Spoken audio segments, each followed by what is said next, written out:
আশা করি সবাই ভালো আছেন। আজকে যে টপিকটি নিয়ে কথা বলবো সেটি অনেক ইম্পর্টেন্ট হতে চলেছে। সো বুঝতেই পারছেন আজকে থাম্বনেল দেখে আমি একটি ইন্ডিকেটর নিয়ে আপনাদের সামনে বিস্তারিত আলোচনা করব। ক্রিপ্টো মার্কেট আপডেট এবং স্পট ফ্রি সিগন্যাল মিস না করতে যাচ্ছেন তারা চাইলে আমার টেলিগ্রাম চ্যানেল জয়েন করতে পারেন। ভিডিও শেষে ডেসক্রিপশন বক্সে লিংক দেওয়া থাকবে। সো আমি ট্রেন্ডিং ভিউ ওয়েবসাইটের মধ্যে চলে আসছি। আপনারা ট্রেন্ডিং ভিউ ওয়েবসাইটের মধ্যে চলে যাবেন, তারপর ইন্ডিকেটর অপশনে ক্লিক করবেন। ক্লিক করার পর এখানে সার্চ করবেন বুলিঞ্জার ব্র্যান্ড। বুলিঞ্জার ব্র্যান্ড সার্চ করার পর আপনাদের সামনে ঠিক এরকমভাবে ইন্ডিকেটরটি চলে আসবে। এই যে দেখতে পাচ্ছেন বুলিঞ্জার ব্র্যান্ডস, ইন্ডিকেটরের উপর ক্লিক করবেন। ক্লিক করার পর কিন্তু আপনাদের সামনে এরকমভাবে চলে আসবে। সো এরকমভাবে আসার পর কিন্তু প্রথমত আপনাদের সামনে এরকম দেখাবে না, বাট দেখার জন্য একটু সেটিং করতে হবে। সেজন্য সেটিং এখানে ক্লিক করতে হবে আমাদের। আমি সেটিং এখানে ক্লিক করছি, আপনারা দেখতে পাচ্ছেন এখানে সেটিং এখানে ক্লিক করার পর এই যে দেখছেন বেসিস আছে, স্টাইলে আমাদের কাজ থাকবে শুধু স্টাইলে, ঠিক আছে? ইনপুটসেও কোনো কাজ থাকবে না। ইনপুটসেও দেখবেন আপনারা এখানে 20 দেওয়া থাকবে। যদি 20 দেওয়া না থাকে তো 20 দিবেন।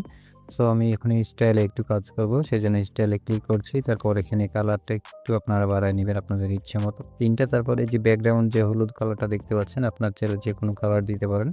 তো আমি এটাই রাখতেছি এখানে, তারপর ওকেতে প্লেস করতেছি। তো এখন আমি বাই সেল ইন্ডিকেশন কিভাবে দেয় এই ইন্ডিকেটরটি আপনাদের একটু বলি আমি। দেখেন আপনারা, আমরা কখন বাই করব কখন সেল করব আপনারা দেখি বুঝতে পারবেন। এখানে দেখেন মার্কেট কিন্তু আমাদের তিনটা লাইন দেখতে পাচ্ছেন, হচ্ছে আপার লাইন, যে রেড লাইনটা এটা কিন্তু আপার।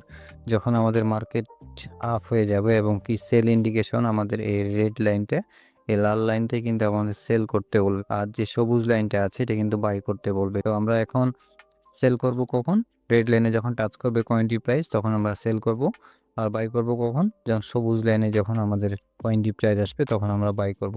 বাট মাঝের যে লাইনটা দেখতে পাচ্ছেন আপনারা, ব্লু অর্থাৎ নীল যে লাইনটা, সেই লাইনটার সময় আমরা কখনো বাই করব না, আবার সেল করব। এই লাইনটাই আমরা সেল করব বাট বাই করব না। এটা কনফিউজ মার্কেট। এখান থেকে মার্কেট আপও হইতে পারে আবার ডাউনও আসতে পারে। তো একটু যদি প্রিভিয়াস হিস্টোরি দেখাই কয়েনটার, দেখেন কয়েনটি প্রায় চলে এসেছে আমাদের যে লোয়ার লাইনটা আছে নিচের, যেটা বাই ইন্ডিকেশন করে, এই জায়গায় টাচ করেছে। টাচ করার পর কিন্তু মার্কেট ভালো একটা প্রফিট দিয়েছে।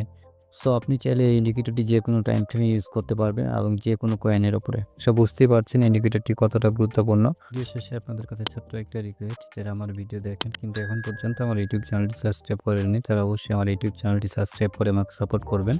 ভিডিওটি একটু হেল্পফুল মনে করলে লাইক করবেন এবং আপনার মতামত কমেন্ট বক্সে লিখে দেবেন। যদি চান ভিডিওটি শেয়ার করতে পারবেন। ধন্যবাদ সবাইকে। আসসালামু আলাইকুম, দেখা হচ্ছে নেক্সট কোনো ভিডিওতে।